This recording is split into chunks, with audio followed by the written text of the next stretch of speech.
Man, aku rasa aku nak start menyimpan lah, Man. Sama lah. Aku rasa aku nak start save duit aku lah, weh. Tu aku tahun depan nak kahwin bagai semua kan. Ya tu. Man, kasut baru Ya, aku pun beli tadi. Weh, cantik tu, Man. Ya tu. Order sekali nak aku, Man. Kau nak satu. Nanti aku order. Aku pun lagi nak beli 3 pasang lagi ni.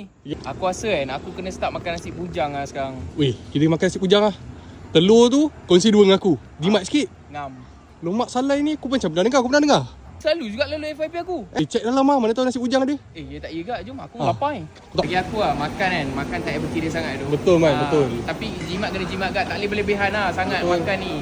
Dalam rezeki ni jangan berkira lah, Man. Rezeki ni Allah bagi kan. Ya. Man, bawang ni asal ambil satu ke? Itu apa pasal aku suruh kau ambil 10 tadi kan. Lepas tu ayam tetel tu nak lagi 9.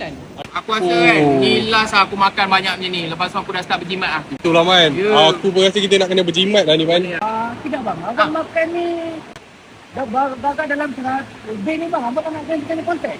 Oh, ada kontes ke? Aduh bang. Kalau contoh abang makan lebih dari RM75, abang boleh join kita punya abang makan dan monang. Ada tahu dapat abang. Join lah. Alang-alang benda ni dah ada dah. Kan? Tambah sikit lagi lah. Tambah sikit lagi je. Ni kira tak membazir, Man. Aku rasa besok lusa aku datang lagi ni. Boleh dapat lagi ni. Kena start. Aku rasa dah. Aku kena start save duit lah sekarang ni. Benda-benda macam ni memang Tak kena boleh, start tak lah, Man. boleh. Kalau kita tak mula kan memang tak jalan lah. Itu lah. Okay lah, gerak luar balik. Man. Aku rasa exhaust kau kena tukar, Man. Memang aku yang ni pun aku nak tukar carbon, lepas tu tayar bagi aku carbon kau tu kena exhaust tukar tu. memang. Aku rasa dah expired carbon kau tukar. Aku rasa coolant lah sebab aircon tak siut dah.